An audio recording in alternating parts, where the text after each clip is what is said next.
Hindi sangayon ang Employers Confederation of the Philippines o ECOP sa panukalang itaas ang kontribusyon ng mga miyembro ng Social Security System o SSS.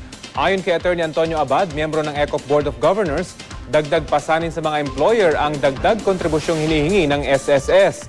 Sa ilalim ng reform agenda ng ahensya, 0.6% ng planong idagdag sa monthly contribution na paghahatian ng miyembro at ng employer.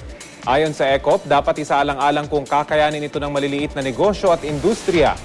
Pero paliwanag ng SSS, hindi pantay ang kontribusyon ng mga miyembro ng SSS kumpara sa benepisyong tinatanggap nila.